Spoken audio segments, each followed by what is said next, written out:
Hello everybody and welcome back to TechZulu Live from Source13 by Flurry. I'm your host Amanda Coulong and I'm now with Jeff Smith of Smule. How are you?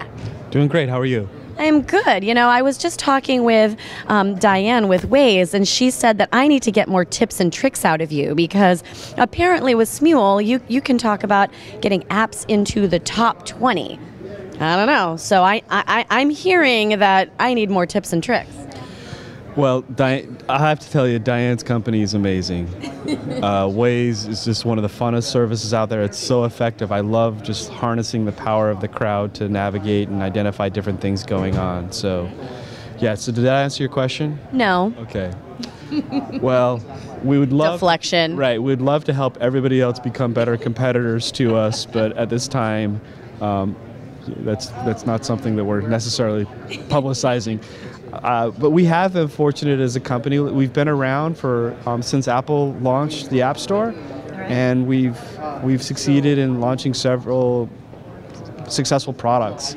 Our joke is if we were a music label, we'd have like 10 diamonds and 3 platinums and 5 golds. It's cheating a little bit because a lot of our products are free to play, but it was a good story. But maybe the one thing to say on this is to at least try to be somewhat constructive. Yeah. Is to realize mobile is a different animal than web. And with web, it's very much a virtual connection between people, and with mobile, it's very much a physical connection with people. And so one of the ways you're most likely to discover an application is just somebody showing you or talking about it. And so true, actually. A good majority of the apps that I have on my phone have been at conferences and whatnot where my buddies and I sit down and we're like, hey, what are you using right now? What apps have you been trying? And back and forth exchange. Yeah. And so it's almost a product development question more so than a marketing question. And it's, can you build a value proposition where in the first 30 seconds somebody wants to demonstrate the product? And easier said than done. And I don't know if it's so much science or more so an art, but I guess that's the feedback I'd give app developers is why do people really want to talk about it? Why do people want to share the experience with other people? And if you really concentrate on that aspect of your product, and it is important to like get in there early, not 2 minutes into the product, then yeah, you could have a big impact on spreading the product through word of mouth, which is the most important channel on mobile. That's why we all have iPhones, right? It's because everybody was showing us iPhones. Yeah. Anything that you shouldn't do that is almost, just a black mark and a big mistake that either pisses people off or just completely distracts them, or what are the shall nots? Don't trust Whitey. Don't get in a land war in Asia. What are we talking about here? Don't take any prisoners. If you catch it, see a doctor and get rid of it. They don't even call those STDs anymore. They call them STIs. Oh, really? I didn't know that. I didn't know that. I found that out the other day, and not because of me. Yeah, but those would be some of the things you'd probably want to avoid doing. I hear there's something about a 17-step playbook that you were talking about on the panel. I pay attention, see? I pay attention. It's overrated, but I would hope that if we've been on mobile now for 4.5 years, that we've learned something. Yeah. I would hope so, and we have. But, it comes back to this point of if it's really a product question. It's not so much a marketing question. And it isn't to say that marketing's not important, but it's like the new world is to think about how do you integrate marketing into your product? Okay. How do you make that product your ambassador? And that's what we focus on at Smule. So like, I don't know if you know any of our products like I Am T-Pain or Ocarina or Magic Piano or Auto Rap or Glee Karaoke or our new Strum product that combines audio and video. All of these products share a common network and common vision, but really what they also share is they're pretty innovative experiences that you want to talk about. Do they have to have utility? Do they have to be practical in order to be successful? Absolutely not. Absolutely not. I mean, why does everything need utility and need to be practical? Why don't we just destroy the entire toy industry tomorrow?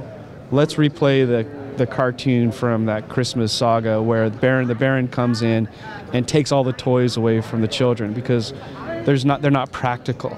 Right. or they don't have utility. And by the way, how many toy manufacturers have been successful when they've insisted on making it practical and have it utility? Sometimes it's just fun to be creative. Sometimes it's just fun to explore what's possible and to see where your imagination might take you. And at Smule, that's core to our vision.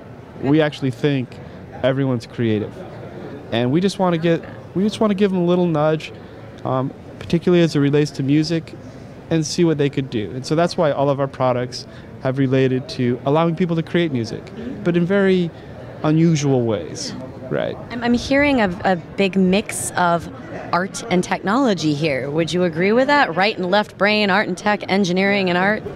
Yeah, art's so important. Art's so important. Art. So many people don't think of tech and mobile apps. They don't think of art necessarily. They think tech. They don't, and it's an afterthought. But so much of who we are is reflected in art, and so much of what we want to do in terms of expressing ourselves we can do through art. And the beautiful thing about art is that it doesn't have all of the agendas attached to it with so many other different things like technology or Facebook or what have you. And so like we have a product called Sing Karaoke, and one of the things we could do in Sing Karaoke is you could sing with anybody else around the world. Okay, so why do you want to do that? And the answer is because it's fun. It's fun to sing. And so we're creating a platform that hopefully takes the inhibition down by like adding pitch correction or tuning the sound quality a little bit, or allowing you to hide your voice behind somebody else's voice, or not. Distortion. But it's all of these things to say, hey, you know what? You want to sing? Go for it. And we're going to help you sing a song. And if you don't want to sing a song, we'll help you play the piano and sing out loud. Right. And we have this other product, Auto Rap, where Auto Rap specifically converts speech into rap and corrects bad rapping. So the idea with Auto Rap is you push a button, you talk, you push a button, and out comes this beautiful stream of rap. So, I bet Brian Zisk loves you, by the way. Yeah. So, but it's so much fun because we recognize that the set of people that have significant musical talent is small, and that's okay. But we want to bring more people into creating music, and that's what we've done so far. So we have almost 100 million users now that are creating music with our products. I love it. So, the creative side of it, the artistic side of it. How are you brainstorming ideas for these fun products? The thing is, we're not. But we have some, I don't know, we could say they're very talented people or borderline insane people. That's good. Where we're waiting when the dudes in the white jackets are going to come pick them up and take them away, me included. And we're just hoping to like catch the dudes with the white jackets and get one more product designed before they're carted off and locked away for, I don't know, some period of time. But so we have people like Dr. Ge Wong as our chief creative. Ge is on the faculty at Stanford in their computer music department. He's got a PhD from Princeton, built an audio programming language called Chuck. Chuck? Has a mild addiction to the StarCraft video game from Blizzard. And by mild, we mean crazy addiction? He'll go through cycles where we'll delete it, and then to undelete it, we have like one of the people on our team that will help him do that. So at least we have kind of a peer mentor type of thing. I don't know. What do you call that in AA? Is it your mentor? Is that what it is? Yeah. Sponsor. Right. It's your sponsor. He has a sponsor. But the dude it's like, how do you manage that creativity? And it'd be like going up to Beethoven and saying, hey, here's how I want you to write your Ninth Symphony. Good luck, right? So everyone needs a brilliant, mad scientist, artsy type. I think it doesn't hurt. Yeah, and we have Ge, and then we have Parag, and then we have Jeannie, and we have Jihi, and we have Nick Krug. We have a fairly insanely talented cast of folks at the company, and I think part of it is just a cultural thing. I think it's a cultural thing. So, tips and tricks, don't really need them. You need the crazy cast of characters. Team. Comes down to team. Well, thank you so much, Jeff. Anything you want to add before we wrap up? No, it was a lot of fun. So it's a nice. I really like what you guys are doing here, and hope you're having a good day. Well, make sure you follow Smule at Smule on Twitter and learn more about the craziness of the art meets tech that ensues, and maybe just maybe you'll hear some other tips and tricks, but I think we might have to go to Diane for that. So thank you so much, Jeff, and we will be back soon.